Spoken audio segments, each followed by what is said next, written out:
I'll be going over the geometry subpalette, and we have a list of some buttons and some sliders, and actually we have quite a long list here. And notice this one has the divide button. This is how you subdivide geometry. We'll be going over this in just a second, but take note, this one does have the divide button. If I switch to another tool, as example the Z-sphere, we don't have that divide button to add subdivision levels from here. So how would we add subdivision levels? We would come down here to the adaptive skin, and we have this density. This is the subdivision level. This is kind of like a button, but it's with a slider. When I press preview, this slider up here will come active. So this one is showing number 2. Press preview. Now density of 2 and S divide of 2 right here, subdivision levels of 2. So if I move the slider to 6, the density slider, this one will peak out at 6 up here at the geometry. I can go all the way from 1. As you can see, the slider down here don't change, and if I crank it all the way up to 6, and you can see it max out at 6. Now once I make changes down here at the bottom for the density, let's say number 4, the top one of the geometry will update. So the maximum right now is 4, so I can go only from 1 to 4. I'll be going over a lot of these settings that you'll see here, but not in this part, so don't think I'm skipping it. I'll be going over this, so bear with me. Going to be selecting a 3D primitive this time. So I'll be selecting this big icon here and a ring 3D. 3D primitives is pretty much most of all these 3D meshes you will see here when you start up ZBrush. So we'll select a ring here. Let's switch to a lighter material so we can see a little bit better. Press the F on the keyboard to frame that up, and polyframe right here so we can see a little bit better. Now notice we got similar settings here. Have the divide button. Most of these sliders we have that I showed you that I will be going over. This one has something a little different. This is called Optimize. Before I really get into just a little bit of this part, I will be asking you to come up here and look at this, what we call active points. What an active point is, if I bring my cursor over the mesh here, all these points are active points. So this total amount right here is the total amount of points that's in this mesh. Some people call them points, some people call them vertices, some people call them vertex. We can also hover our cursor over the tool here on the right, and if you look at the text on the left, you can see the polys and the points. So the points are this little dots, and the polys are these square somewhat chunks here. So we're looking at a little over 2,000 points and polys, and if I divide this, you can see that it increased quite a bit. We can use this optimize here. This reduces the polygons, and I'll just crank it all the way up and do it a couple times. You'll see it updating on the canvas here, and you can see it reduced it. So pretty much going to go into the next step here. I'll go ahead and make this a Polymesh 3D. Since we have our new active tool here, which is the PM3D, Polymesh 3D, you can see we got 128 polys. When I divide this is going to increase the subdivision levels. This will kind of smooth it out. And when I press the subdivision level, we got some buttons and sliders up here grayed out, and these will come active.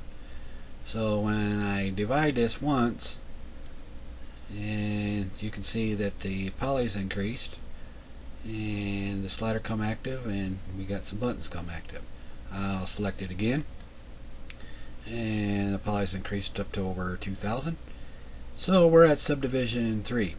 Now every time that I click this low res here button, it brings it down one subdivision level. So we're at 3. I'm going to press it, goes to 2, then press it again, goes to 1. This one does increases it by 1, so it's at 1. Press it 2, press it 3. Now we can also adjust it by this slider by moving it back and forth. Now there's going to be a certain point in time that this cage will come active and inactive. As you see, when I crank it up, I cannot press the cage. When I bring it down, then I can. What this kind of does, in a manner of speaking, is basically when this program subdivides, it kind of it shrinks it up and it kind of rounds it when it subdivides. When we have this smooth subdivider modifier on. So basically this, when you press the cage, it's trying to put everything back a little bit back to normal, as if it was not subdivided, with a little bit of roundness to it, if it makes sense. Really not a big issue about using this. I hardly ever use this. So we're going to go on to the next step. We got the delete high.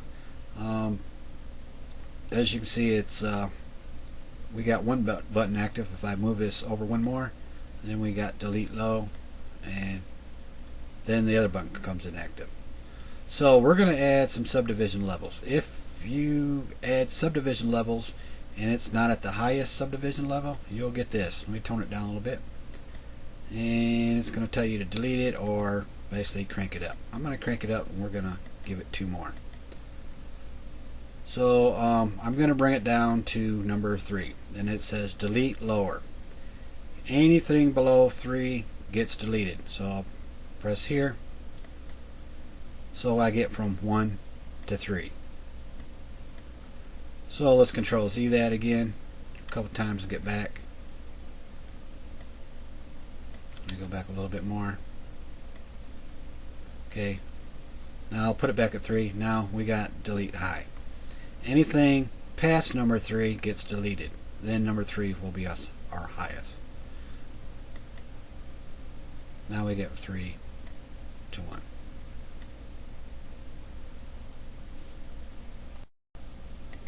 I pause the video for just a second, so make this a little bit more easy to understand. If the slider is all the way down to number 1, you will see the delete lower is grayed out. The reason why it's grayed out is because you can't delete lower than 1 because there is nothing below 1.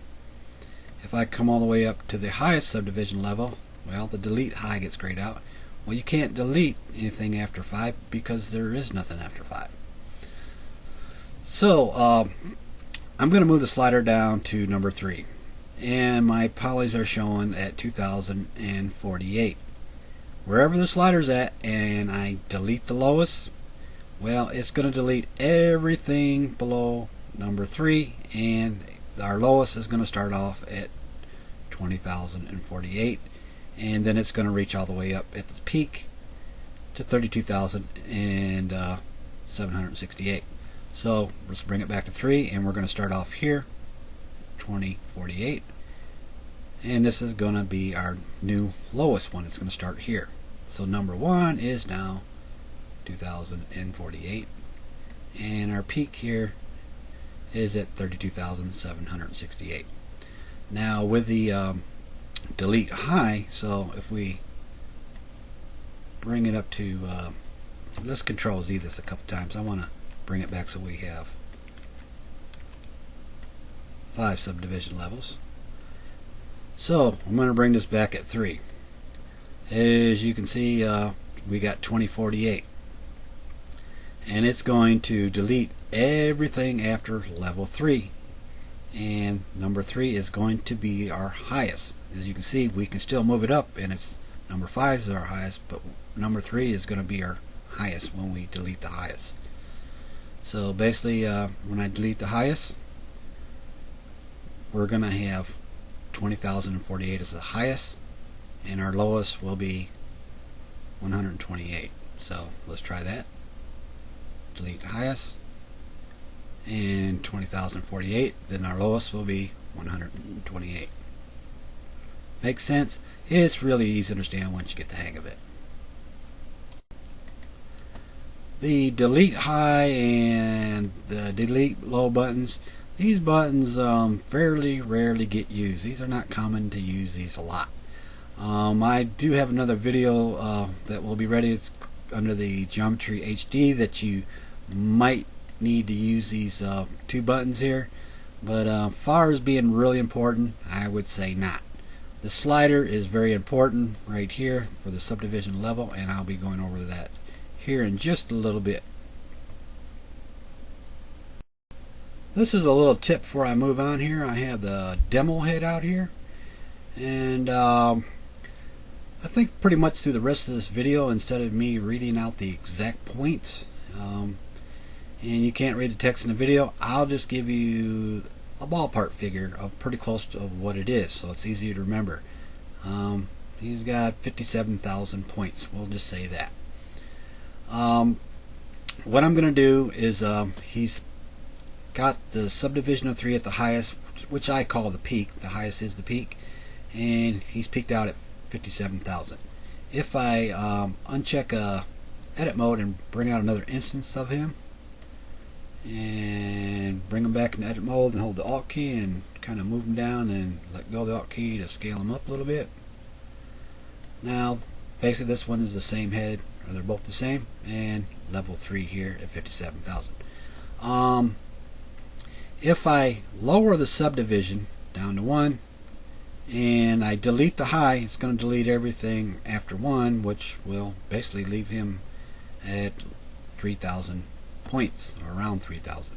So if I delete the low here, okay, and now that I want to bring him back up to subdivision 3, he's not going to have the detail like he had over here on the right, because it all depends where you start off by subdividing and where you're ending. So if I divide here and divide again, we got number 3 like we originally had, and we originally have 57,000. Now his face is round and does not have all this high detail. So like again, this does matter where you're deleting and where you're starting off on your subdivision levels before you subdivide, and where you're finishing that, so you can kind of see how this is working. I'll be going over this divide button here just a little bit. This is probably the most important button of ZBrush right here. This subdivides the mesh where you can have fine detail. If ZBrush didn't have this button, ZBrush probably wouldn't be ZBrush. Anyway, get to know the hotkeys, which is Control D. So when I subdivide this, as you can see, I have the polyframe on. We'll turn that off and turn it back on if you just wonder where it's at. And we'll divide this, and we'll divide it again. Notice the squares, they look like they did not change so bad. Any more polygons. You may need to press the polyframe again and press it again. As you can see, now it updated a little bit better. So how does this work? Basically, the more you add, the more detail you can add. Okay, so example is, let's go ahead and press the X key. I want to get off the symmetry here, and I'm going to switch my alpha to an arrow, and I'm going to switch my stroke to the drag rect, and I'm at subdivision 3, and when I drag out, I get this kind of jagged edges around the tip of the arrow. It is because I don't have enough polygons in that area. So if I divide it again and divide it again and I drag out, I get a much nicer, smoother edge around the tip of the arrow, and it's not so jagged. Another thing is, get used to this slider. This slider is very important. Every time that you divide this, it stores history of every subdivision level. So when I bring this down, let's say to number 2, and I want to pull on the mesh somewhere, let's go for one of these brushes, and we'll go over to M for move, and we're going to move this mesh. I'm going to increase my draw size and just drag it way out. Then when I come back up to my original highest subdivision level you can see it doesn't distort and mess with the arrow. So we can alter between subdivision levels without distorting the arrow. And another thing is, let's go ahead and turn the draw size back down. Now if you get some subdivision that's a little bit too high, let's crank this up a little bit here. And I'll go one more. And you may need to go full screen in this video. I don't know if you'll be able to see here. I'm just giving it a second.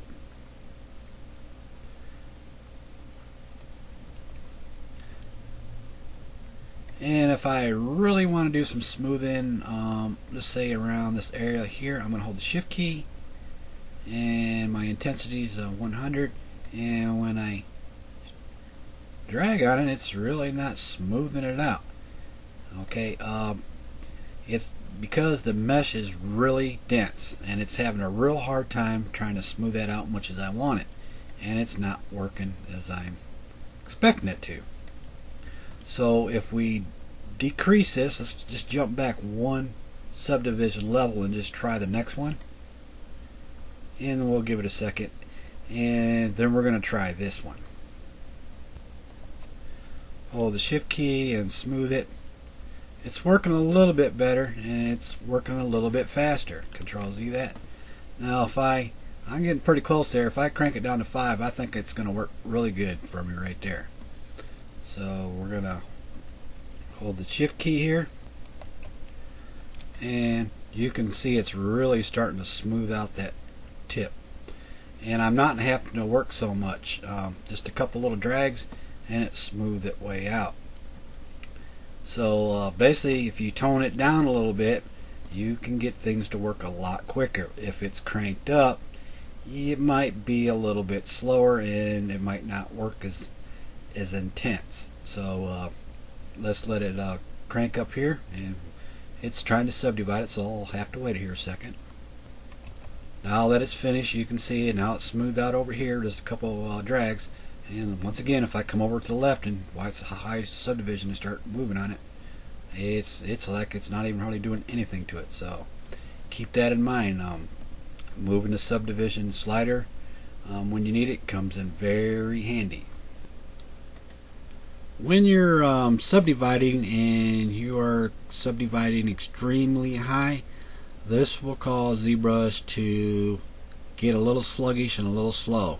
If I try sculpturing on this at a high subdivision level, it's not going to be as responsive, and when I turn it, it may get really slow.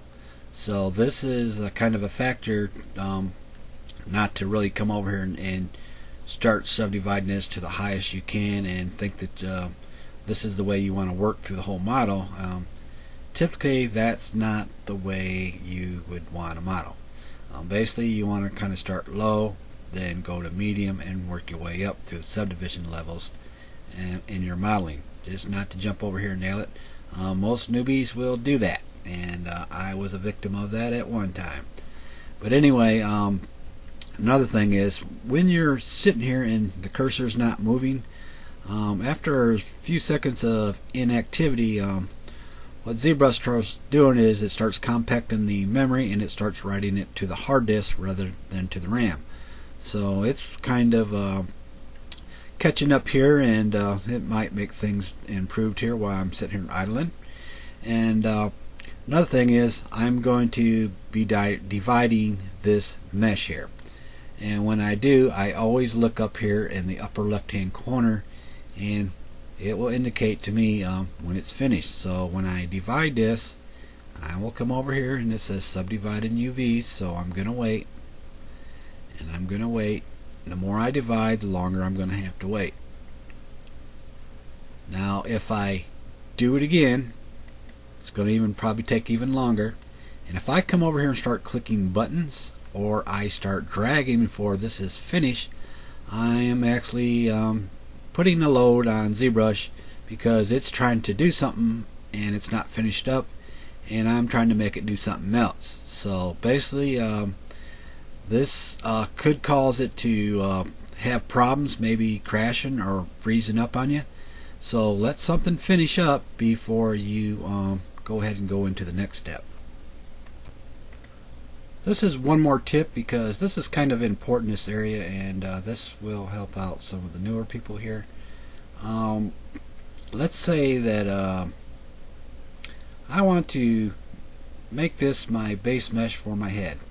So if I subdivide this and subdivide this, okay, which one looks more, that would look more and resemble a head shape? Well, this one does.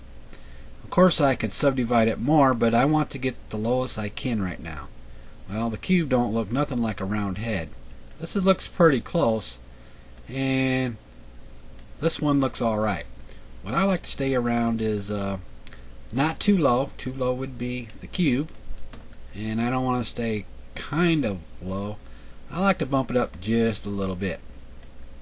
And this is where you would start your head at. Then you would work your way up. Now typically you don't have to delete none of the subdivision levels here. I want to start this level here to be level 1, so I'll delete the lower. Don't have to do this, but I personally like doing it. Then this is going to be the main subdivision level right here, what you see, and that's at 96 polys, which is still pretty low. Now when I subdivide this a couple times, then you can see I have a lot of fluctuation between the subdivision levels that I can work with. Now what's good about working with a lower subdivision level is because you can select things a whole lot easier. So if I wanted to come over here and select a certain polygon or 2 polygons or whatever, it's a lot easier. Now if the subdivision is up a little bit and I come over here and try selecting, it's a little bit trickier. So this is why you want to move the subdivision down to the lowest, and you can select things a lot easier.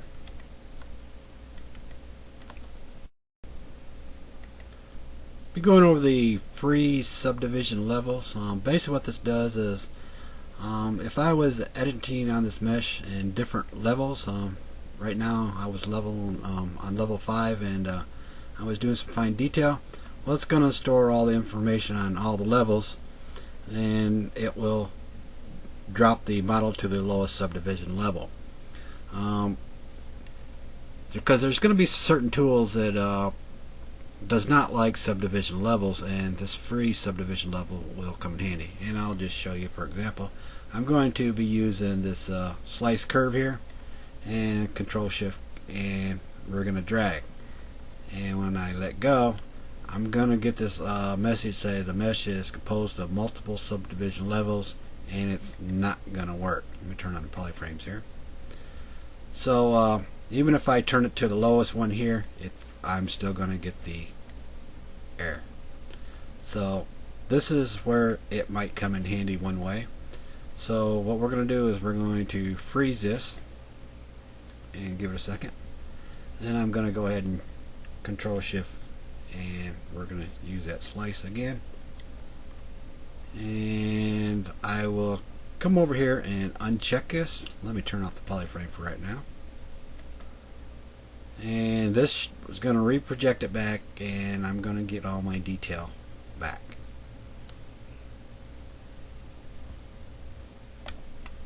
As you can see there, it preserved my high detail right here, and we'll turn on the polyframes again. And it might have some mask on here, so we'll click and drag to remove the mask. This is one way that we can use this. I'm going to switch over and select a different one here for right now. Make this Polymesh 3D. And we're going to give this one some subdivision levels here. Now we can duplicate this tool here. As you can see, we got one subtool. If I press the move here, then hold the control key in the middle, well, it's not duplicating it because it's got high subdivision levels, or as subdivision levels. So we can also use this freeze, and I'll hold the control key and grab right here while I'm in move mode with the action line, and this will duplicate it.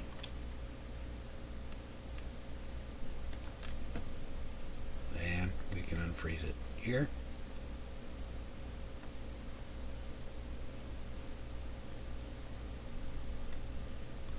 And once again, we'll clear the mask. And you can see we got 2 items and 1 subtool.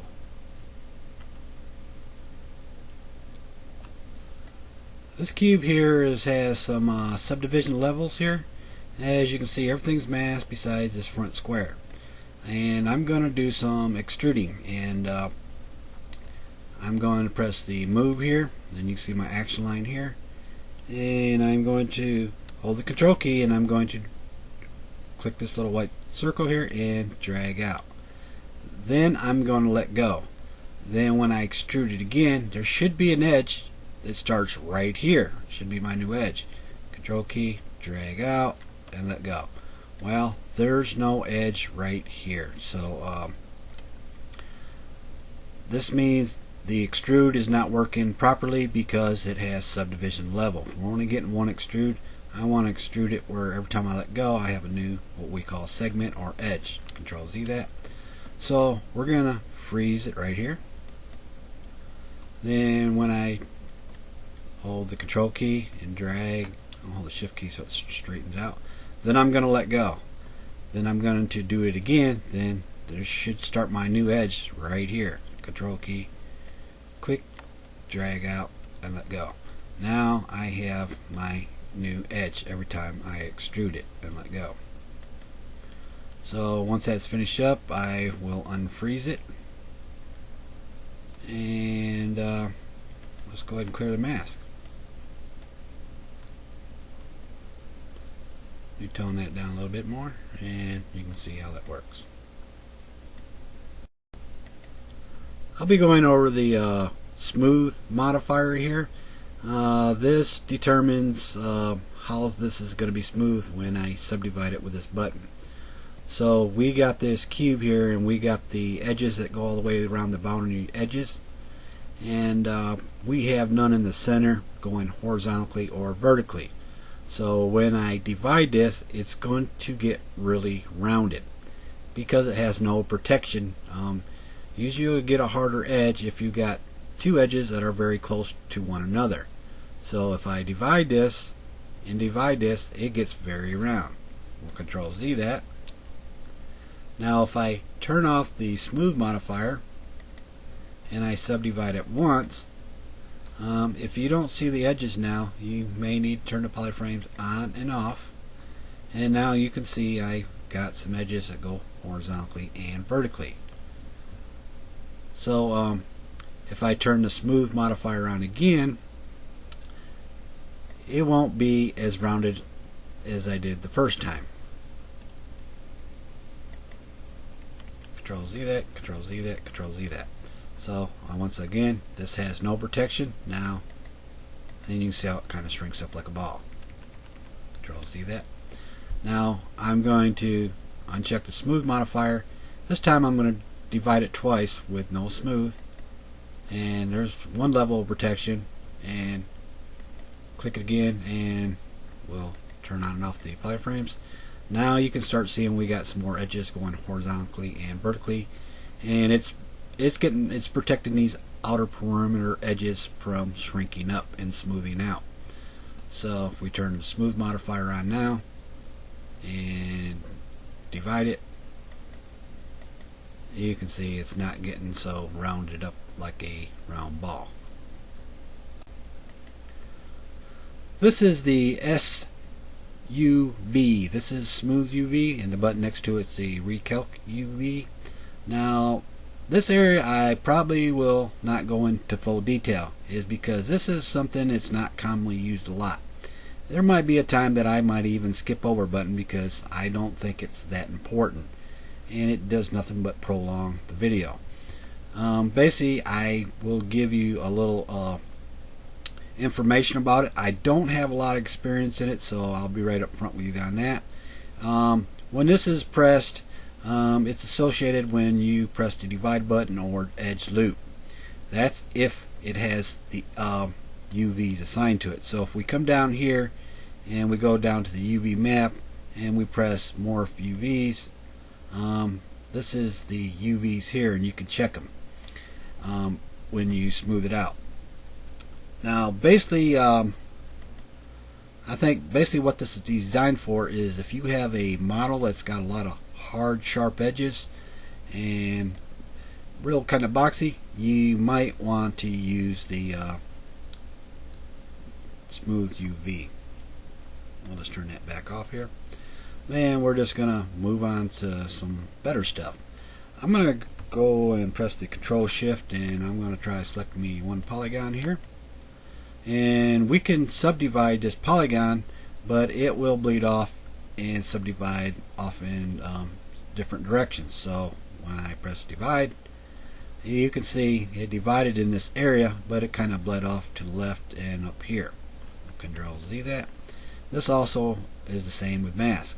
If I hold the Control key down and click, I'm going to mask it. Control key Shift click to bring everything back. Control click to invert it. Now when I divide this, we're going to get the same thing. Now this is normal for this to do this, so just letting you know up front. Right here it's got subdivided, then it kind of bled off with a little bit more subdivisions over here and up here.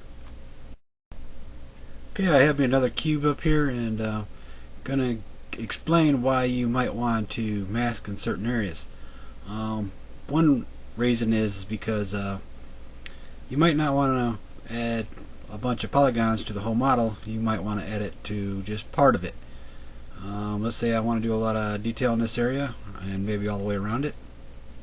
I could select here and divide it, and select here and divide it, and we'll just do it one more time for the sake of it, and divide it. I know the mesh here looks a little bit sloppy. This is like you got to kind of sacrifice here a little bit. You can't have everything and expect everything to work perfectly. So ZBrush is, even though it looks a little sloppy, it's trying to do its best to kind of help you out here and saying, hey, you want some high subdivision here, we're going to have to sacrifice and put some straggly edges off on the corners here. So it's trying to do its best it can do. That way when I'm going to use a zipper brush, and if you see it when I drag over this area, it's getting a lot of detail, and if I drag down at the bottom where I don't have a lot of polygons, we're not picking up that detail. So yeah, this is something to keep in mind if you want to just subdivide part of your mesh and not the whole thing. I'm going to be going over edge loop here, and for this to work the mesh needs to be partially hidden. This mesh has subdivision levels, and for this little demonstration, if I want to be a little bit more accurate, I will set it down to lowest subdivision level. That way when I select something, what I see is what I get, so that will make it more accurate. So I'm going to select this area right here. I was Control Shift, and we'll go ahead and bring this up here. Then we're going to create an edge loop. Now basically what the word says is loop, and that's what it does. It creates an edge and it loops it all the way around. So it starts here and it loops all the way around. Control Z that. Now if I start moving some vertices, say this one here, and the one in the middle, and I press edge loop, it will create a edge around where the vertices were moved. Control Z that. That's the case if you want to know that part. So anyway, I'm just going to go ahead and create an edge loop for this whole thing, since none of the vertices were moved around. Control Shift click to bring this back, and what I'm going to do is I'm going to structure this around just a little bit. Let's say this is the nose area. If I hold the shift key just a little bit to bring up this blue cursor here, this is the smooth modifier, as you can see up here. And if I smooth it just a little bit, then I let go of the shift key while I'm doing this. This is kind of like a, we call maybe a smart smoothing, where it doesn't kind of distort the other polygons or points around it. It might just a little bit, but it works really good, as you can see right here. And we'll press F on the keyboard, frame that back, and we get something like this. Now, now that we created the edge loop and we start moving this around, let's say you start structuring it like a nose, and if you look around this outer perimeter of this green here, this is kind of, now we're getting a good edge flow. Now this is good to know because this makes the mesh really nice and more predictable when you subdivide it, and it makes things a little bit more accurate. Not really a necessity, but it helps. You'll see a lot of people using this. Also polygroups, and easy to select things when we have that polygroup. So I'm going to go ahead and go on the next step. I'll be going over the Crease here, and before I select this I will have to show you how this works with it off and how it works with it on. So we're going to not select this right now. I'm going to select a few polygons right here and press edge loop. Control Shift click to bring this back. Then when I start dividing this along the green loop here, it's really rounded and beveled. This is maybe something you want and you don't want. Control C this all the way back, and this time we're going to turn on the Crease here, and I'm going to press the edge loop, and you can do this more than once if you decide that you need to.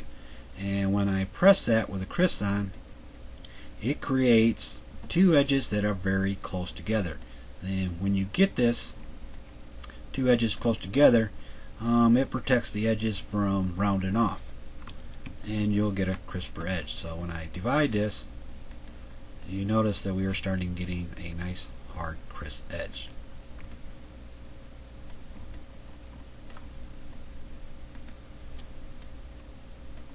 I will delete the lower right here, and we're going to go on the next step. I'm going to select a few polygons right here and select just the front here. Now we have this displacement amount, and when I press the edge loop, it's going to let me know which way that I want to extrude this selected polygons. Do I want them to select them inwards or outwards? So if you move it to the right, it will extrude it outwards. If you move it all the way to the left to the negative, you'll extrude it inwards. It also works in conjunction with the Crease here. So for this little example, I will extrude them inwards, which will be to the negative, and press edge loop. Then I'll bring everything back. Now I'll need to turn off polyframe so you can see in this little demonstration, and it extruded inwards. I'll be going over group loops here, and this button and some of these settings to the right here are associated with it. The loops, the polish, and the triangles. How this works is if your mesh has polygroups. What polygroups is if I have these different colors on this mesh. Like Control Shift click, this is a group. Now I did a really sloppy job just to show you on this demonstration how things can work. Another thing is if I turn off the polyframe, as you see I have some high detail.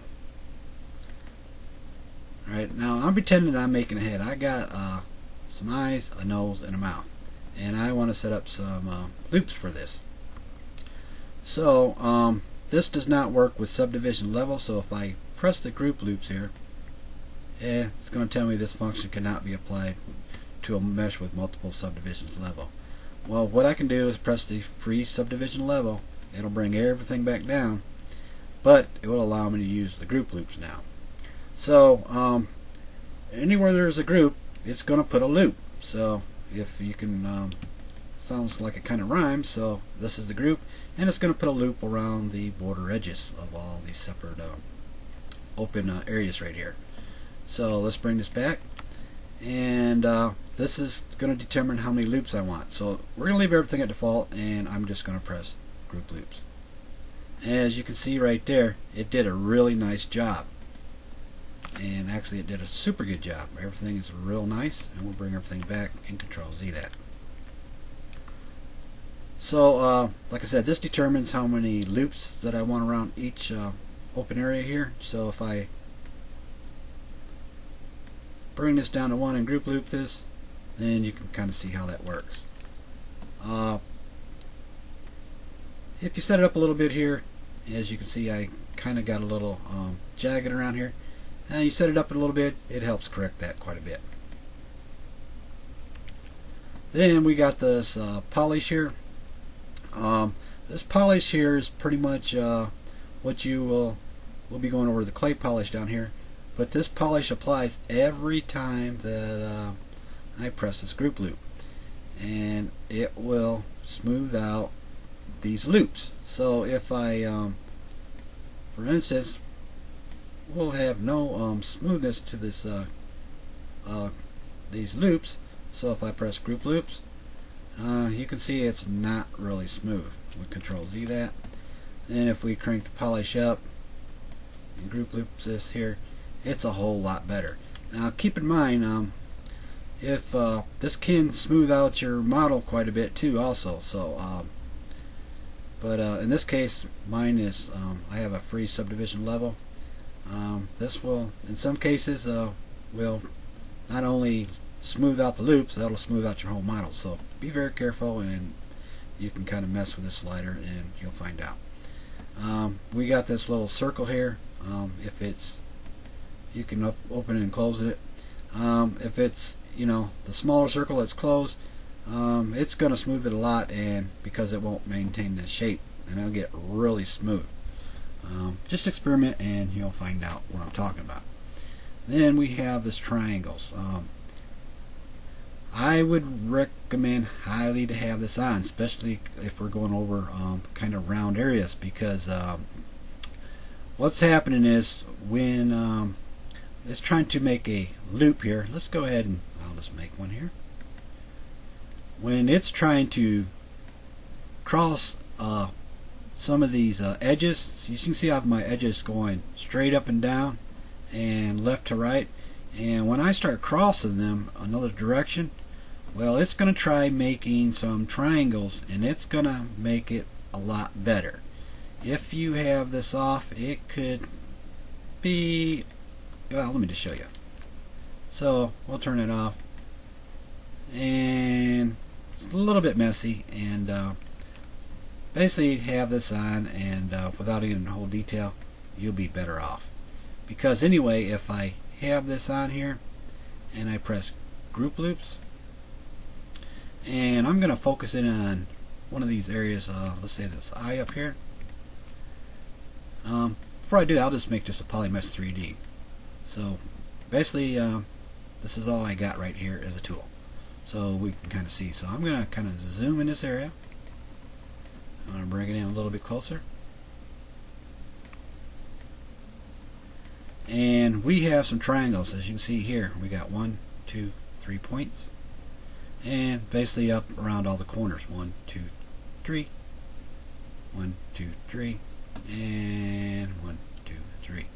But another thing is good about ZBrush is when you divide the mesh and you delete the lower, now these when you go ahead and delete the lower, now you'll see that we don't have any triangles in this area. These are all quads. 1, 2, 3, 4, and we got 1, 2, 3, 4, and all the 4 corners. I didn't know if I was pointing them out in the right areas where it was previously all tries, but I believe it was in this area right here. Here's the middle one right here, and this is the area where all the tries were at. let's go ahead and switch back to this tool here. Frame back. Bring everything back. We'll frame it back again. Then when I uncheck the freeze here, I'll get all my high detail back. So we'll uncheck that and just wait a second. And there it is, all my detail back.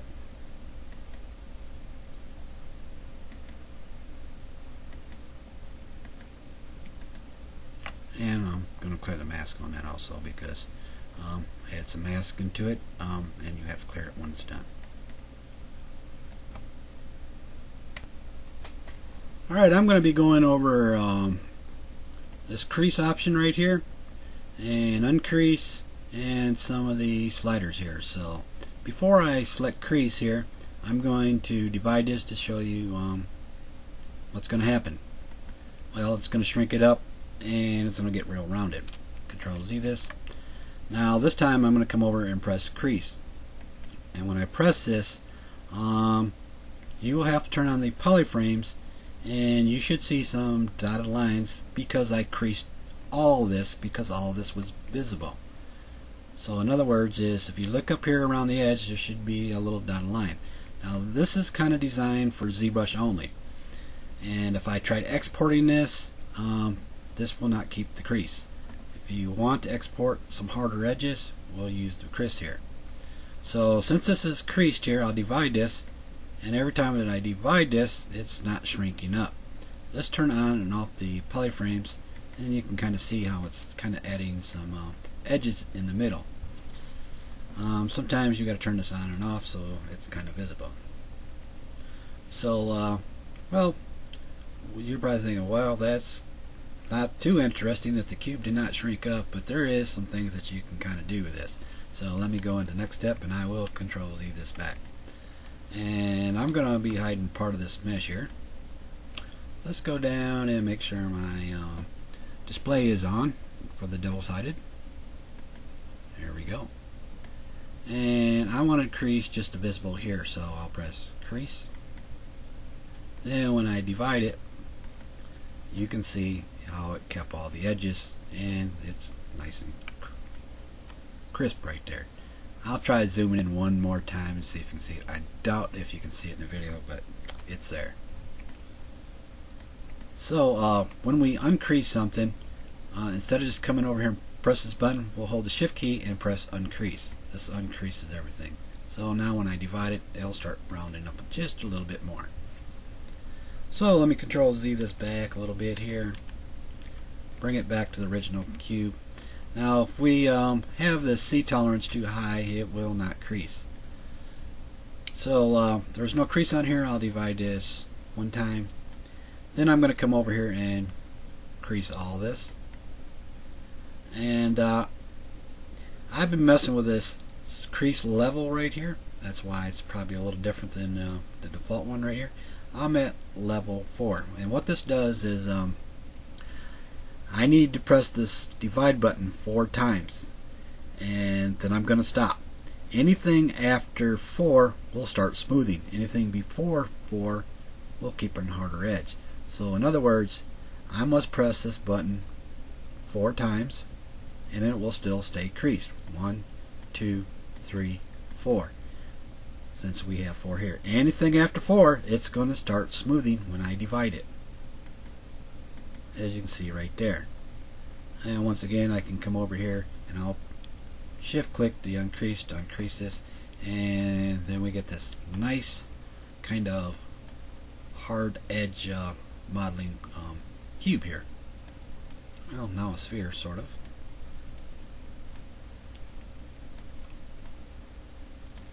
And we'll turn on the polyframe so you can kind of see that.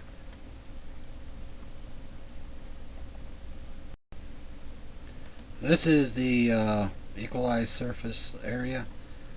Basically, if you got some polygons that's been pulled and stretched a lot, this helps try equalizing it. So we'll press the equalize surface area, and you can select this more than once. And you get something like this. This is a button that I very seldom use. I'll be going over Shadowbox here, and I have a dog out here, and if I select this button here, as you can see, we got a dog here. What it did was it took the dog and converted the mask, and the mask was applied to each one of these planes here. Let's switch the material so we see a little bit better. If for some reason you selected this button by mistake and you're wondering how to, if you uncheck it, you're going to get this right here. So best thing to do is just Control Z this and you'll get your dog back. So I'm going to turn this back on, and this is these planes represent how this dog's looking on the. This is actually masked back here, and you can control click these planes, hide and show each one. There's 3 separate ones. And if we do some kind of masking back here, I'm going to hold the Control key. Well, this is going to put the lump on the back of the dog. So this is kind of designed for just roughing in the shape for something like this. But typically I don't use Shadowbox for something like this. I use it for mechanical parts. So if we come over to Lightbox here, and we're under Tools, and we're going to drag down here, you'll have 2 of these boxes here. And it's the 64, then the 128, and I have me a custom one here that I made off these default ones. So I'll select that one here, and basically what this one's got, if I turn off the shadow box, I set up the resolution, I got my polish where I wanted it, and we'll turn that back on. And when I do, we'll get this little cube in here. So what we'll do to remove that is like remove mask, Control key, click and drag on the canvas. Now we have the right side, which actually will be the right and left, and the bottom side will actually be like the bottom and somewhat the top, in a manner of speaking, and the back side will be like back to front. So when I start off, I want to look at the back right now, and I'll bring this up here. Then I'm going to go and hold the Control key, and we're going to select some masking stuff here. This is really not part of the tutorial, but I'm going to turn a few things on here before I get started, and I'm going to click and drag out. This is going to be my first mask, and we'll tip it to the side here. Now it's not recommended to turn this shadow box on and off. Once you get started, leave it on, because if you turn it on and off and on and off, the mesh will start getting lumpy and bumpy, or doing all kinds of stuff. If you are trying to change your resolution though, and you say turn the shadow box off, and you move this, turn it back on, just go ahead, turn it back on, clear your mask, and retry it. Now once I have my mask out here, and I want to see how some of the polish settings are going to work here, typically what I do is I will move this slider, and for things to update, I don't want to check the shadow box and turn it on and off so it updates. So basically I can come over here, and there's 2 options. I can just actually draw on this mask a little bit in the same spot, and it's going to update, and you can see my polish is at 0 and it's getting these jagged edges, and that's typically what it does. I'm going to Control Z this, and I'm going to show you kind of how I do it, which is a little bit better. And I'm going to bring this out here. When I want something to update, I will just move my polish a little bit, and I'll just come back here in the background of any of these planes and just Control click like I'm smoothing the mask, and it'll update, and this will give me a kind of a representation of how I want to polish and how this settings where I want it at. This is a little bit too smooth. I'm going to turn it down where, look at 12 here, Control click, and it might be a little bit hard in the video to see, but this is pretty much where I want it.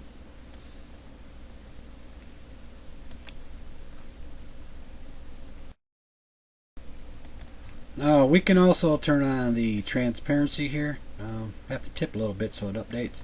The circle's not quite center, so I'm going to control click and drag in the background, and I'm going to start a new one right here. And I'm going to drag it out. Then I'm going to drag another one in the center, then hold the Alt key, and you'll see it turn white. This will remove the mask, and it'll remove the center right here. So the next step I might want to do is can do all kinds of settings. You can just hold the control key here, and I want to switch this over to rec here, and let's do this with a alpha. Let's do the star here, and I'll just drag this out like this, and we get something like that. And I'll switch everything back like it was, and I'm going to cut a hole in the center right here. Control key, bring it out a little bit, Alt key right here, and we get something like this. I'm going to tip it to the side. Now I'll need to switch my stroke stuff back a little bit.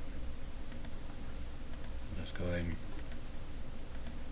need to do a couple settings here, and basically what I'm going to do is I'm going to start here,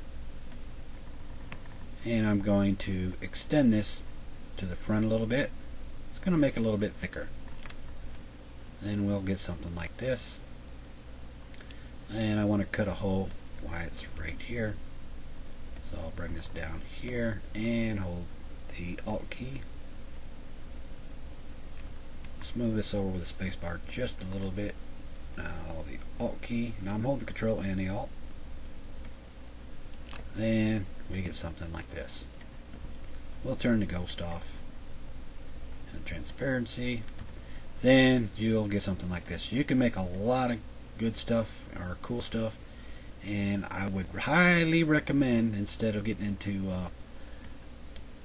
doing like that dog, is to start off with something simple like this. Then once you get the hang of it, then we'll start working on the bottom plane. And if I start showing you things will start looking a little funny, and you're like, well, that don't look right. When I'm doing it on just two sides, it looks a little bit more convincing and a little bit more understanding. And basically, once I got this plane here, I'm going to remove everything. Control, click, and drag. When I got my settings here, all I did was save this as a Z tool and saved it in the Z tools folder, and now it loads up in Lightbox. And if you want to save your tool, let me Control Z this back. All we do is uncheck the Shadowbox here, and there's your tool. And if we turn to polyframes, you can see how this looks.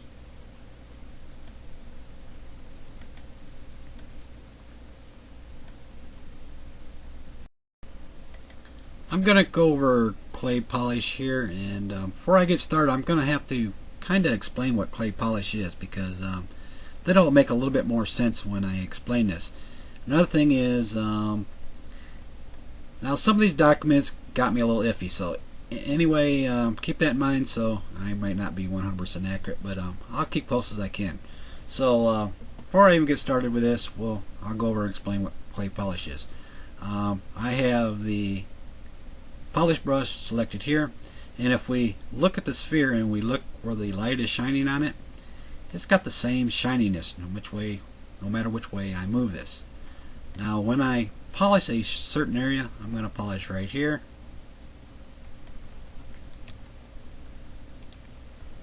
Now if I move the sphere around, you can see we get the same shininess until I come over the area that I polished. And when I get there, you can see the light is very attractive to this area because it's where it's polished at. And it doesn't matter which side. Kind of think of it as this way.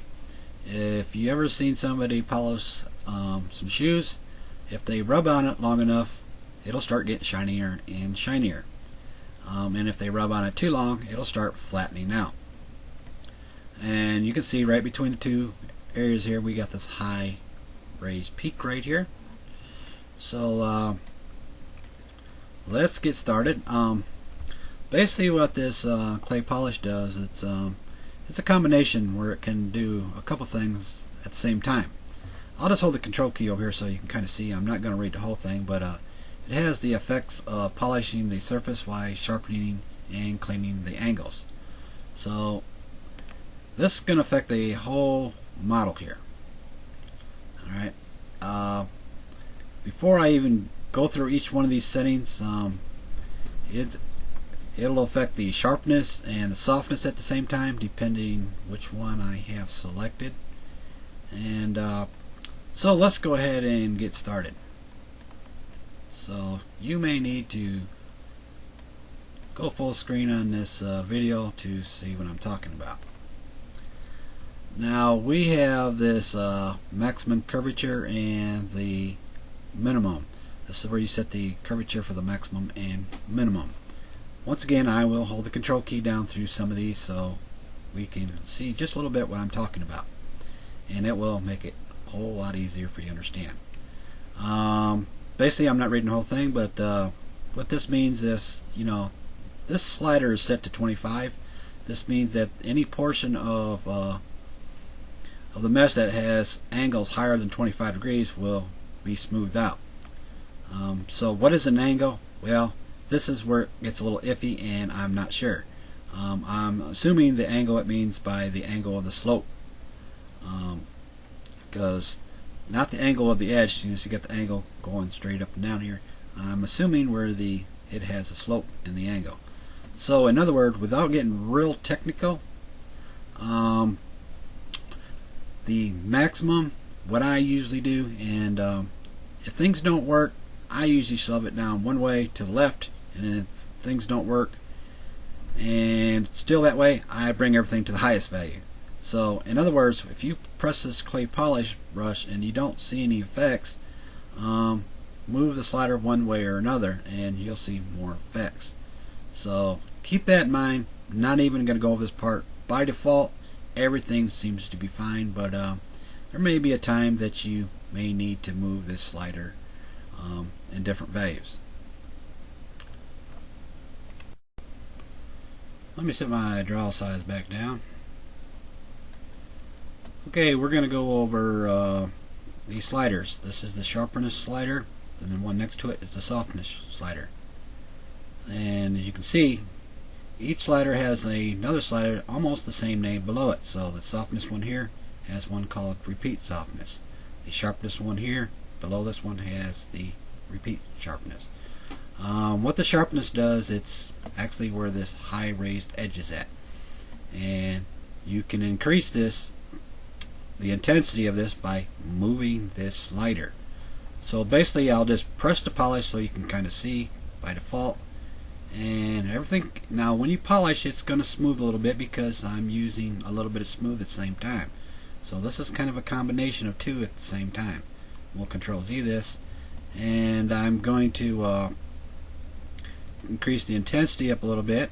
We'll keep an eye on the high raised edge here, and as you can see, it's getting real hard on this edge. It's not as soft. So we'll keep that in mind. I went a little bit too much, and I'm going to do that in the video so you can kind of see. And actually, I'm going to bring this over here, and I'm going to really bring it up. So we'll leave it at that. Okay, now I said that the sharpness sharpens up the highest peak. Now if you hover your cursor over here, and I'm going to hold the control key down, this slider controls the intensity of the overall sharpness applies to the angle. Alright, now I'm calling the angle my highest peak. The terminology of different words might be a little bit different, but to me this is the highest peak. They may be referring to angles as from the highest peak, then it'll have the slowest, it'll have a slope from, let's say, here's the highest peak right here, then the lowest spot is right here. Well, then when you start climbing up this peak here, you will start getting an angle. So when I say highest peak, I might be saying, you might think of it as the angle according to the document. So down here is the lowest spot, right here is the highest, and when you start climbing up this peak here, this is when you start getting an angle. Hope that makes sense, but let's move on.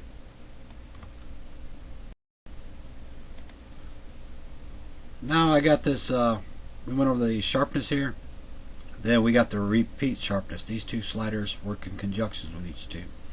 But the repeat does, you will set the number by this moving the slider, and it's set to 5. If you change the number, let's say to 48, it's going to repeat the sharpness 48 times. So I'll press the clay polish, and as you can see here, that's a little bit too much. Let's tone that down and do this 5 times.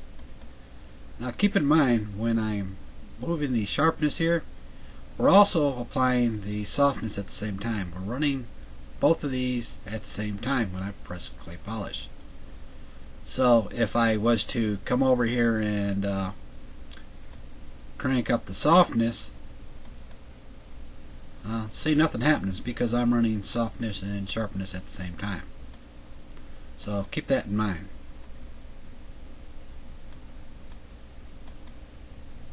And it's getting a little bit softer, and I'll repeat this a little bit more. Once you get to a stage where it gets real hard, the softness may give you a little problem trying to soften it back out.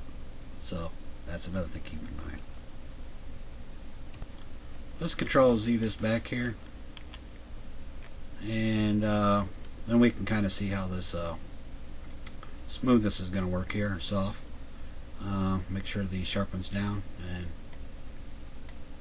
when we clay polish this with our softness and repeat, you can see how it gets really soft. Once again, these two run in pairs. The softness slider on the top here is basically the intensity of the softness, and this one below it repeats how many times that you want to apply the softness. This is the edge right here, the edge contrast. This will inflate or deflate depending which way you move this slider.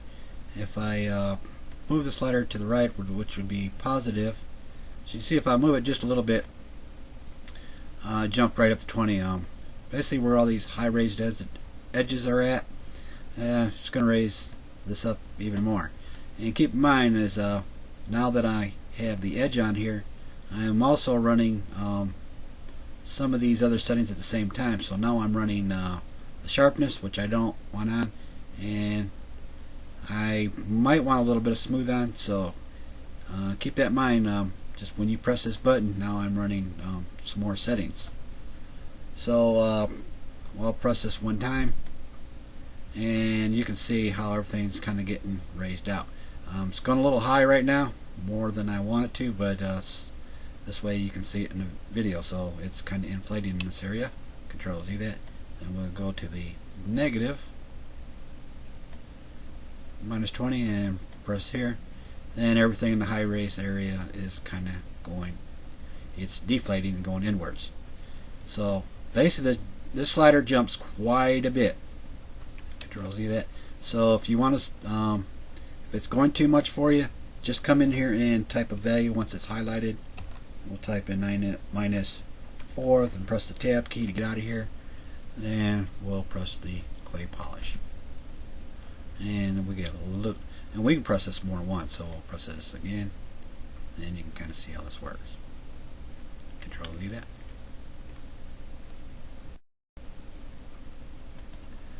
This is the surface contrast. This works similar to the edge contrast, but this inflates or deflates between the edges. Once again, if we do any kind of adjusting to this slider here, we'll crank it up 25, we're affecting this slider and anything that's on right here. So I don't want to affect the edge here, and we'll polish this right here, and you can see it inflate with the positive. Control Z that, go to the negative, and you can kind of see how that works. Now this is jumping too much, as I said before, and this is where you got to take into account to come in here and just type in a value, press tab to get out of here, and press it again.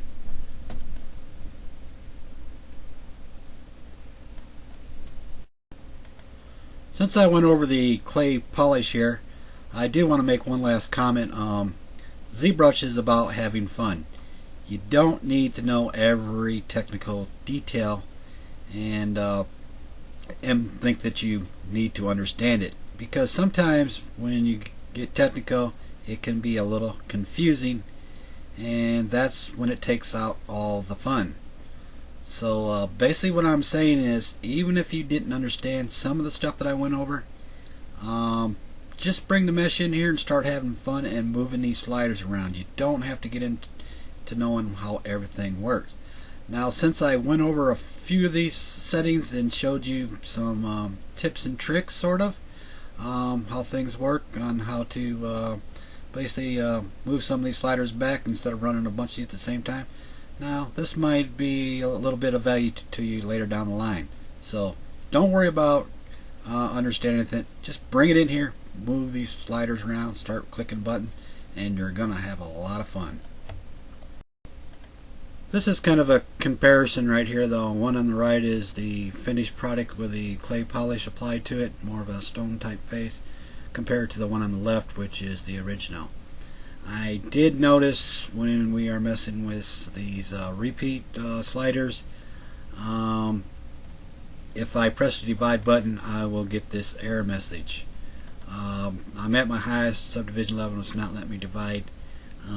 Don't know if this is a bug or if it's as common for this to happen, but basically if you clear the mask, like it has mask to it, and put this back here, then divide this, then we'll have our subdivisions level, so we can start dividing them again. So just a little extra little tip.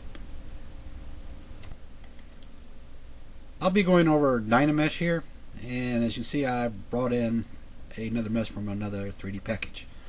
Dynamesh does not care how many points it has. It doesn't care where the points are at, and it doesn't even care if the meshes, the polygons are overlapping or twisting or stretching.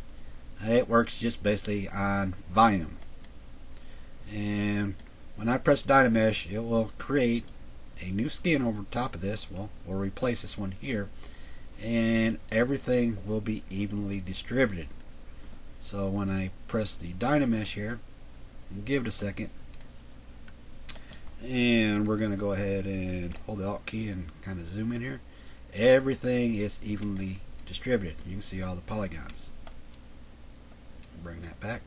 Now I'm going to go ahead and show you in this next little example here.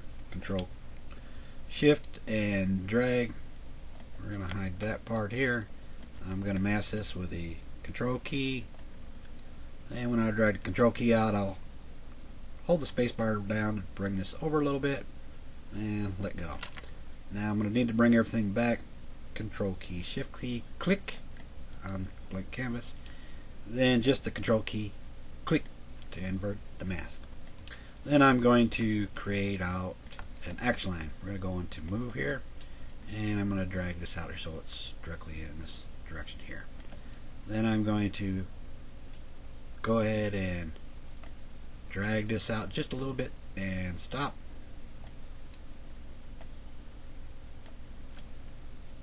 And I'm going to hold the Control key and drag out and stop. That created, when the Control key created another edge right here. This is for this little example. So if we look at this right here, and I'll kind of zoom in here, you can see the red dot right here by my cursor. It's connecting to the vertices, and I come over between the two.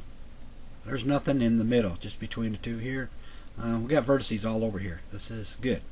Over here, not so good. We don't have any kind of vertices besides right here in this new edge that I created. So what I'm going to do is, what what we call remeshing this, for this Dynamesh to work, is hold the control key down like you're going to clear a mask, click and drag down, then let go.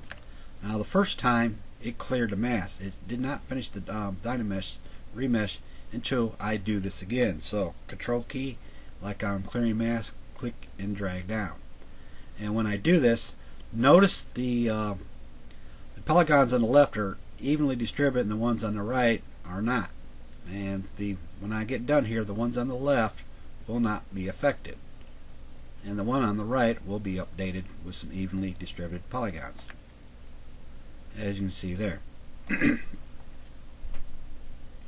So let's go ahead and Control Z that. And why would we want something evenly distributed? This for this little demonstration example here. Let me zoom this back here a little bit, and we'll turn off the polyframe. If I was to go ahead and select, let's say, I'm going to select the layer brush here, and I drag down, you can see we get this bump, and it doesn't matter where I drag. Now if I come over here where there's not enough polygons and do this, it's not going to work. It only works on vertices, and you see where the vertices are it's trying to connect to. From here to here, nothing in the middle over here. Control Z that. Then when I remesh this, control click and drag. Now when I drag, then I get all this right here. This is what I want. And we'll control Z that again all the way back. Then we have this groups option. We'll turn on the polygroups here, and we'll bring this around here, and we're going to switch to the slice curve. This was going to create some groups here. Control Shift click and drag out. Now we got these two colors. Now with this group option off, and I click and drag right now, you can see it just removed the group. Control Z this. Now if I press the groups here and I control click and remesh, I'll just call it remeshing from right now on, instead of telling you every time I control click and drag. We'll just call it remeshing. Now we have our two separate groups. Now I'm going to move one of these over here, so I'll bring out the action line.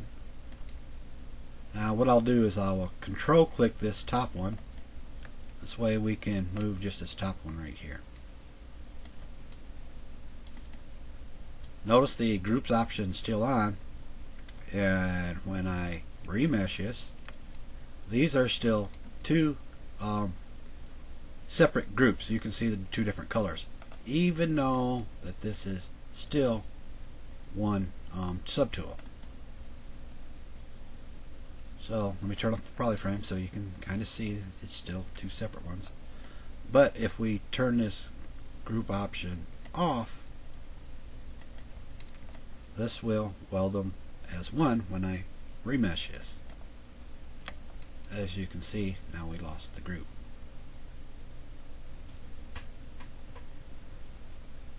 I will just Control Z this back. Then we have this option here, the polish.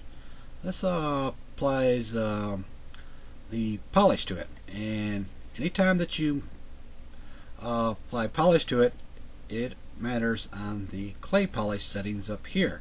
So anytime that I use one of these settings here, when I remesh this, you'll see here in a second, there's a little example. As you can see right there, you probably didn't see a whole lot of changes. So Control Z this. Now if I move one of these sliders up here, I'm just going to do it extreme more than I would normally do this, but it looks a lot better and shows up better in the video. Well, it don't look better, it just shows up better. And you can see it got really smooth. Control Z that. So if we bring everything back down, you can see it's working off all the settings in the clay polish. then you can see it doesn't get so smooth there. Even if we move the sharpness here, and you can see it right there. We'll turn that off. I'm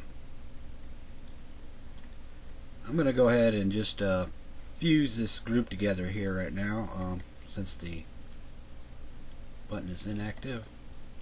And then we got this blur option here. This kind of moves everything out. This kind of updates in real time. This is supposed to work with the project, and I won't go into that part right there for right now. This is the reproject Dynamesh, and basically what you can use this for is if you have a mesh that you're going to be converting to a Dynamesh, as I have right here. It's not a Dynamesh yet, and I want to kind of keep some of the overall structure and shape. Sometimes, because when we Dynamesh, it gets a little bit too smooth, and there could be some factors, and one of the factors is the resolution. So let's take a look at this with our project off and the default resolution, and we Dynamesh this. It gets too rounded. If we turn on the project here, now what's going to happen is it's going to create a new Dynamesh and project it back onto this head here. Press that again. Once again, it's getting a little bit better, but it's still too smooth. So this is where it's important to adjust the resolution. So let's type in 336, press enter, and we're going to press the Dynamesh with the project on, and give it a second.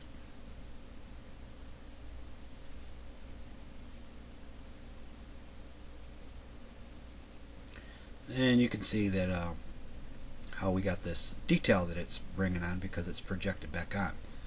Let's go ahead and turn off edit mode here, and we're going to do a little bit of comparison. Now here is the same head. We can kind of scale this up a little bit so we can compare the two. Now I can still Control Z this back to the original head. Now this time we're going to do a comparison where the project is off, and we're going to turn the resolution back to 336. Then we're going to Dynamesh this.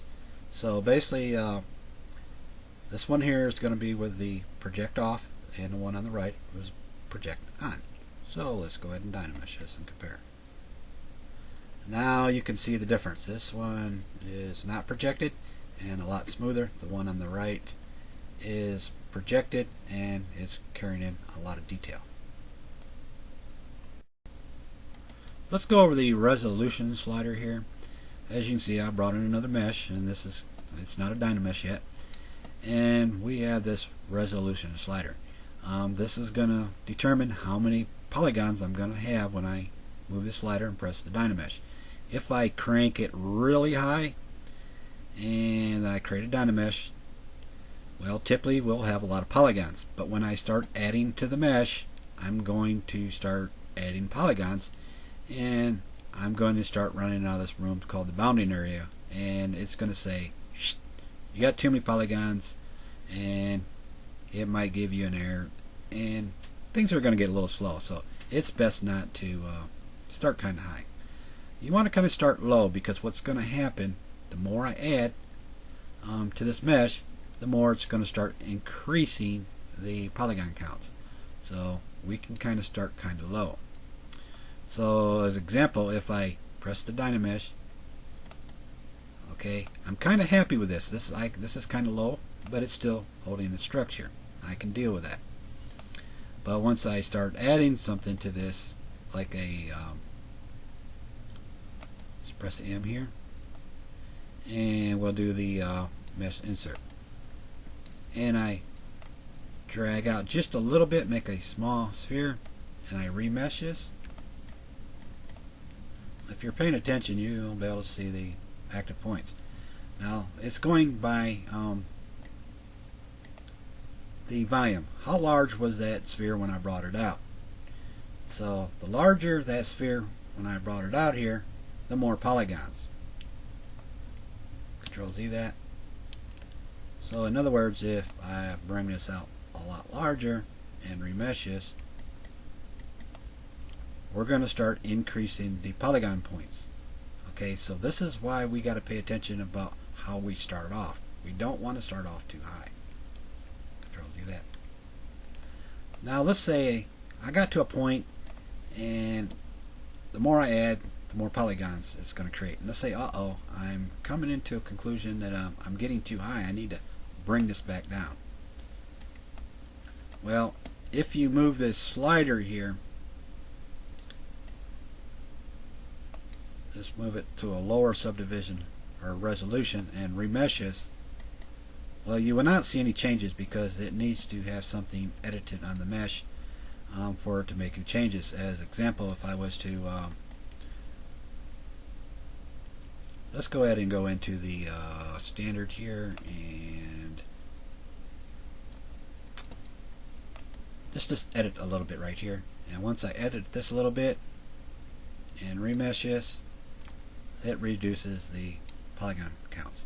But I didn't want that bump there. So what can I do to fix that? Well, let's Control Z that back. Well, when we use the transpose here, and we are actually deforming this mesh in a way. So to show you that it does deform, we'll go into the move mode, and it is deforming it. Well, I don't want to move this mesh. I want to lower the resolution. But if we scale this, we are, as you can see, we are not actually moving this mesh out, and it's keeping the same structure, and this is what I want, and I want to lower the polygon counts. I could still leave this at 128. I'll type this 128, and since I scaled that down and I remesh this back and forth, it will increase or decrease the polygon counts. Let's do that again so we can kind of see. And if I do it again and lower it, I'll just come over here and remesh. I can just remesh it over here and do it again.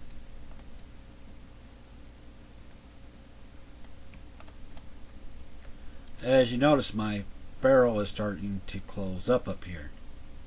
Now when you start going down in your polygon counts,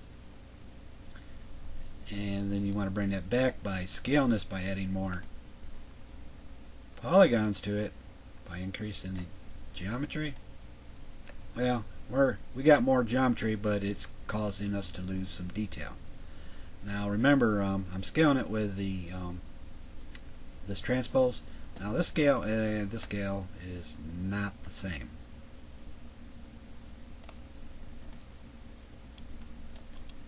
So that's kind of a little tip if you want to adjust your polygon points without disturbing the mesh by having to edit it before you change the resolution. I imported that new mesh that it's all triangulated, and this kind of going to the next step is the Dynamesh. If when I select this, of course we are in Dynamesh mode, and when we're done with Dynamesh and we're finished with everything that we want to do, and we want to continue to edit on this, it might be best to turn this back off. Then what we are in is what we call Polymesh mode right here. So typically when you're done, just turn this off. I'm going to do this next example here, so we're going to turn this back on. We're going to go into move mode here. Then I'm going to select in the white circle and hold the control key to duplicate this. And I'll hold the shift key so it'll bring it over to the right. Now I'm going to bring it back over to the left, and I'm going to overlap it. And when I do it, you can see where the polygons in this real dark area here in the center here are overlapping. Dynamesh does not care if the mesh is overlapping. It doesn't care if the vertices are stretching over each other or if it has stretched polygons. What it's going to do is going to remesh this and evenly distribute the polygons in that area. So it's basically all it wants to know is the volume. So this is basically the volume, the outside structure, and you know where it sees the inserts and the booing through here. And like I said, doesn't care about the overlapping. And I'll turn the wireframe back on to see this, and we're going to remesh this. Then you can see it evenly distributes the mesh.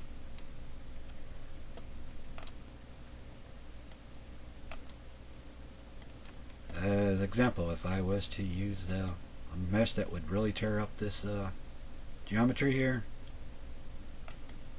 well, the snake hook brush is one of them, and when we drag it out like this, drag it up like this, it doesn't care about screwed up geometry that we got here. I'm going to remesh this, and it's going to redistribute them all back nice and evenly.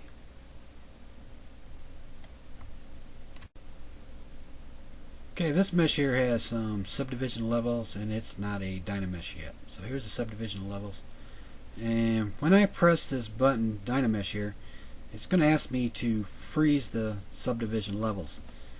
Just in case you didn't know to freeze it first, you'll get a pop-up warning. It's going to select this button for you. It says freeze subdivision levels. So in other words, if I select this button first, I won't get a pop-up. But if you didn't know about this button, it's going to tell you. So basically, you didn't know about it and you select Dynamesh, it's going to say this mesh has multiple subdivision levels. Would you like to freeze the subdivision levels before entering Dynamesh mode? What this freeze is going to do, it's going to preserve my high detail here. I don't want to lose this, so I'm going to press yes. And when I did this, typically this Dynamesh button is supposed to still be active, but it's not. So I'm going to select it again. This might be a slight bug. So it's, even though this is a little funny in this area, it's still preserved. Another thing is, as long as I'm not tampering with this area here, it's going to preserve it. So I'm going to go ahead and select the move here and move elastic, and I'm going to go ahead and see if I can stretch out some polygons.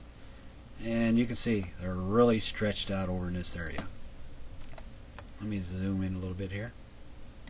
Then I'm going to go ahead and remesh this here, and they're all evenly distributed back out. Now if I want to bring my detail back, I would just come back here and uncheck the freeze here, and this may take just a little bit of time, and we'll wait.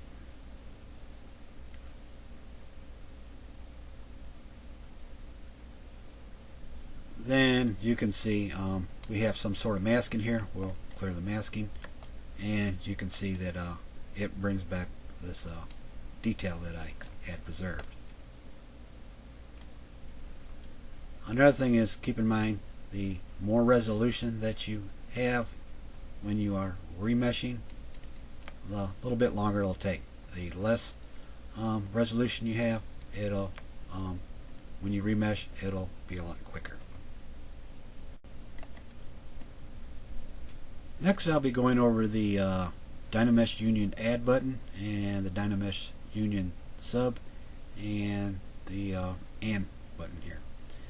Now, I don't know if it's a bug or not, but these buttons are not working as I would assume they would. So this is what I think, and I think there might be a slight bug. So this is just kind of something new in ZBrush 4R2 and may be changed later on.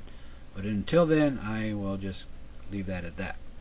So I'll just kind of show you in case you run into some little problem areas. I will show you how to fix them and maybe help you understand a little bit better.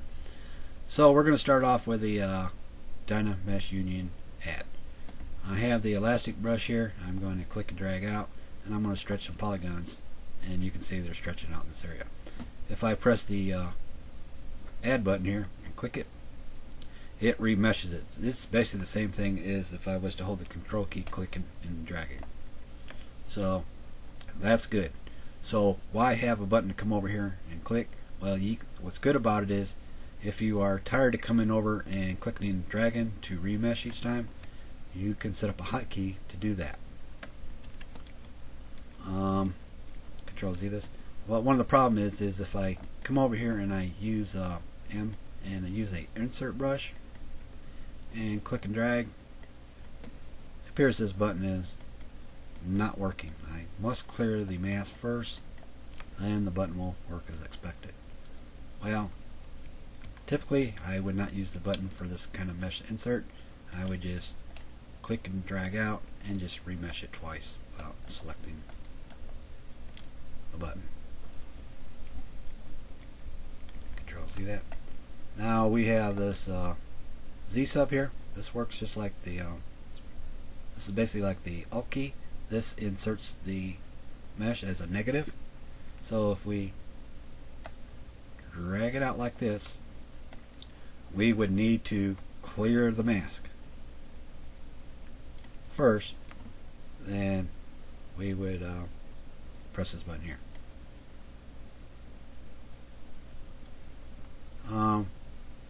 This button here just seems like a little bit more problem because you really don't need a button. All you need to do is hold the Alt key and remesh twice. A lot easier. Control Z that back and Control Z that back. Now when I bring out my first mesh here without the Alt key, as you can see, it has a color. Now this is what we call positive when it goes on the outside. Now if we draw a negative, the negative will always be white. So when I hold the Alt key, we have a negative. So when I remesh this, I'll have a negative which will insert and a positive will be on the outside. And I'll have to remesh this a couple times. Control key, click and remesh to remove the mask. Then the next one, when I remesh it, it will do the negative. Then the next one will do the positive, which will be on the outside. Just Control Z that back. Then we have the and. Now this only works with the right now for the Alt key. If I hold the Alt key for a negative, we get this white sphere here. This indicates that this is a negative, and I will have to clear the mask here. Then I'll come over here, and before I press the and button, look where they are intersecting at. Alright, it's going to cut this mesh. You'll see it's going to keep the mesh on the inside, and it's going to cut where it's intersecting.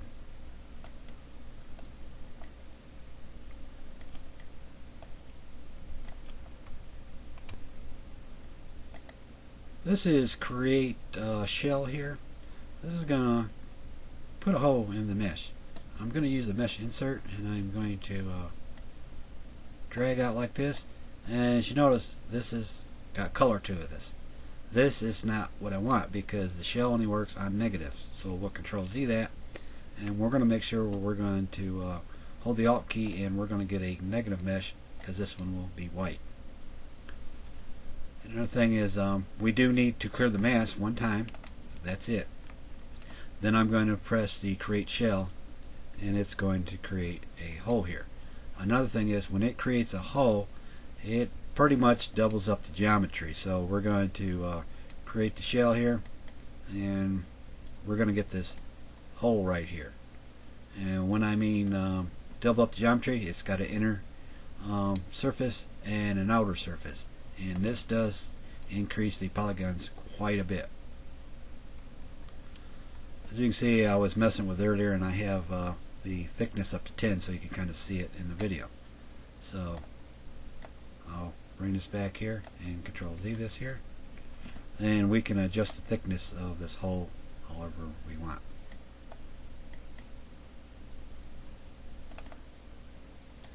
Control Z this, and sometimes if you go too far, it may not give you all the thickness depending what your mesh is made out of. As you can see, I got different holes and all kinds of stuff going on the inside there, so just might be keep that in mind.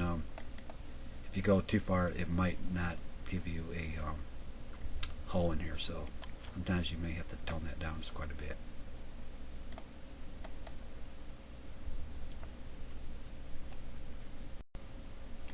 Since I went over the Dynamesh options, I'll give you an example how you can use this. This is just one example, and there's all types. But anyway, with that said, let's go ahead and go on with this example. I have this insert nose brush right here, and I'm going to be using this with Dynamesh. This is going to allow me to insert this nose and rebuild this head without having to resculpture this whole head. It's going to make things a lot quicker. So with that said, this nose has a little bit of detail to it, and for this detail to be transferred a little bit better to this mesh, we will need to crank up the resolution. I'm going to crank it up a little bit so the detail will get transferred a whole lot better. And like I said, we don't want to overdo it, so we're going to get up kind of high. Then I'm going to go ahead and select the Dynamesh here, and we'll turn off the polyframe. Now we are ready to apply the nose. So basically, I'll just drag it out right here, and it looks good about right there. I will take a side view to make sure everything looks good. We have this little gap at the top I do want to fix, so I'll go into move mode here, control click the nose. As you can see, it brought up a mask and to the opposite side. This will allow me to move just the nose, and I will bring this back.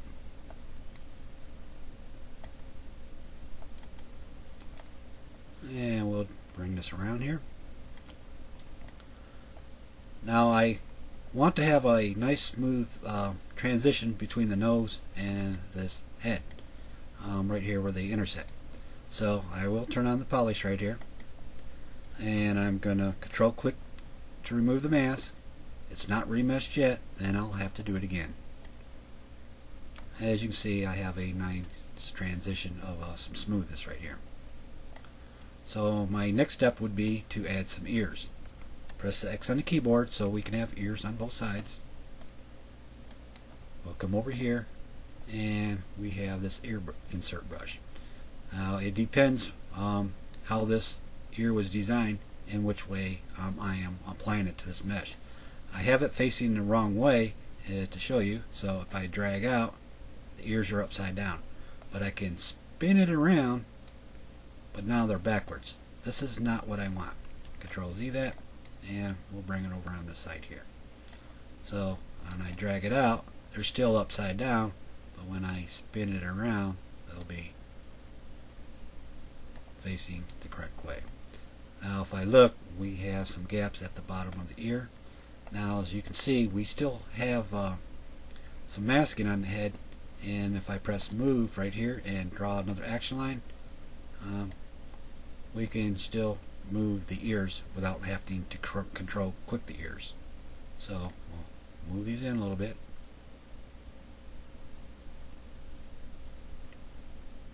And I don't know, this looks good about right about there. Then I'm going to leave the polish on. I'm going to remove the mask, and I'm going to remesh it. As you can see, it's nice and smooth where they intersect at. This way I can rebuild this head and add the parts on there without having to resculpture the nose and ears, and it makes things a lot quicker. Now basically, when I finish up, I'm not going to do the whole thing. I would actually uncheck the Dynamesh, then I would go ahead and go into my fine detail work or whatever I wanted to do. Let's say this area needed a little bit more smoothing. I'm going to just hold the shift key and just smooth this out a little bit more.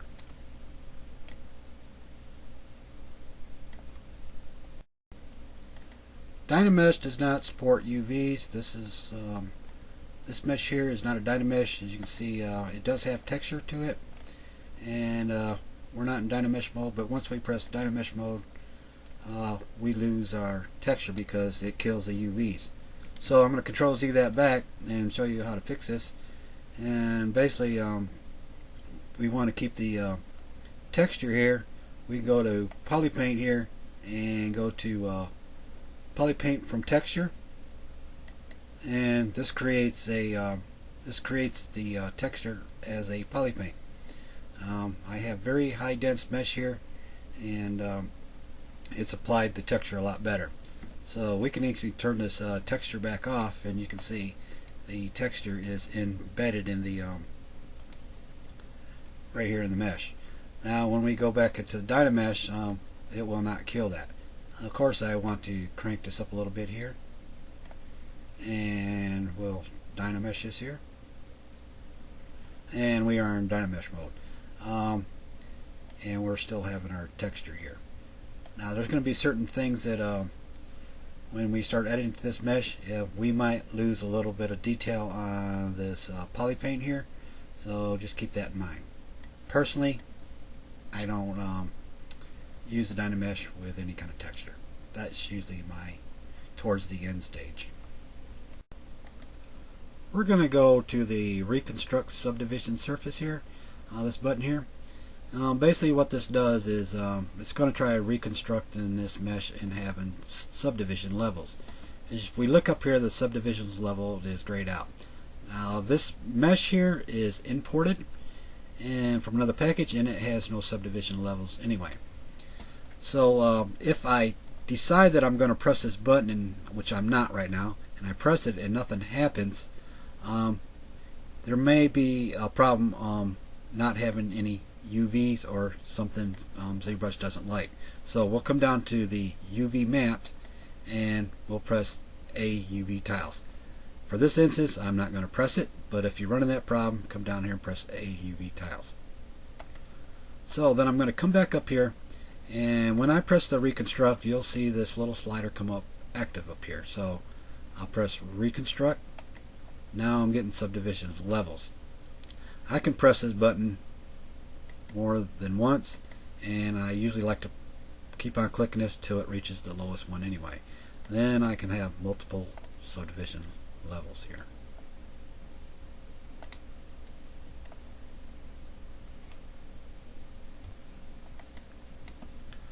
This Reconstruct subdivision surface here, sometimes it'll work and sometimes it won't. Usually if it doesn't work after you tried fixing all the tweaks for the AUV tiles and it still don't work, good chance it probably won't ever work. The Reconstruct loves quad meshes, it hates triangles. This is mirror and weld. If we look to the right here, we got the X. It's on by default, and there's X, Y, and Z. If you're wondering where X, Y, and Z is at, if we come up here and we turn on the floor, as you can see right here, we got this green right here. This is the Y axis, and we got this red one over here. This is the X, and then the blue one is the Z. Sometimes this can be a little hard to see, and depending on the size of the mesh, so we can go over to the draw here, and I'm going to set the elevation of the floor to 0 for right now, so the dog's right dead center with the axes, and that looks good enough. Now sometimes this Y, the green one here, may not be up high enough where you can kind of see it, and you can still adjust that to the draw and to the axes. This is the for the line to make it larger, and we can make it large as we want. That's just a little tip, and just in case you cannot see the green axes right here. Now I'm going to mirror the dog, and I need to find out which way I want to mirror. I want to mirror in the Z axis, and that's the blue one here. So what I'm going to do is I'm going to come over here, and I'm going to switch my weld to turn off the X, and we'll turn on the Z. Now when I'm going to hold the shift key and go directly in this axis here, so you can see there's the blue line right here, and it's going to mirror and weld it. And where does it mirror and weld it at? It's going to mirror and weld it right here on the Y axis. So I'm going to mirror and weld it, and it's going to flip the dog and mirror it to the other side and weld it together. So right here where the you see this green axis, we're going to come over here and we're going to mirror and weld it. And you can see how it does it to the dog. We have the delete hidden right here. So basically when you are hiding part of the mesh, Control Shift click. You notice when I Control click, it always comes back. So if I Control Shift click and I don't want this to come back, I would come down here and press delete hidden. Control Shift click, it's no longer back. Insert mesh, we select this button here, gives us an option to insert a mesh. And we'll select this ring here, and you can see it brings in this ring, and we have different polygroups. This is kind of the old school way of bringing in a mesh. We now use the subtool options to bring in meshes. So if you decide to use that way to insert a mesh, you can through here. Since these are polygroup, Control Shift click one of these items, and if I don't want it to come back, anything that's hidden, I will delete it. So press delete hidden, and it's deleted. Control Shift click, it's no longer back. This option here is close hole. If I Control Shift click over an area, and I'm going to press the Alt key to move just the top here, and we'll kind of bring this up so we can see it a little bit better. We need to turn on the double-sided here so we can see the whole thing. And if I press the close hole right now, it's going to give me a warning that part of the mesh is hidden. So I'll press there, and it's telling me that it cannot finish this operation because it's hidden. So what I'm going to do is press delete hidden, then I will press close hole, and you can see how it closed the hole.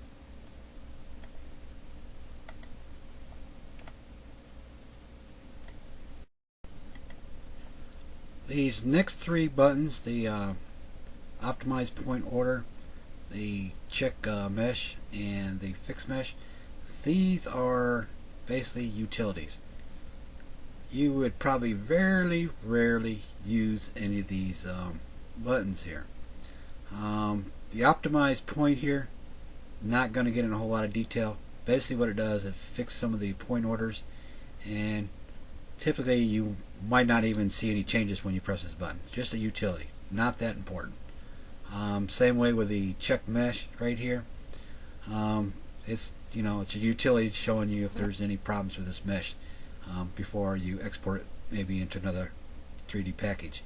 I have this object here, which is it looks like two separate objects where these planes are welded at each point here, but it is just one object here, as you can see here. And this is for one example for checking non-manifold edges or non-manifold objects. If I press this, this will tell me if there's a problem. So if I select here, it says the mesh contain one edge that are shared by more than two polygons. So it's telling me there may be a problem. That's why this fix it button's here for. So if I press fix mesh, it says the mesh is tested and completely successful. So that fixed the problem. So now when I press the check mesh here, you can see now it says it's successful, so it fixed it.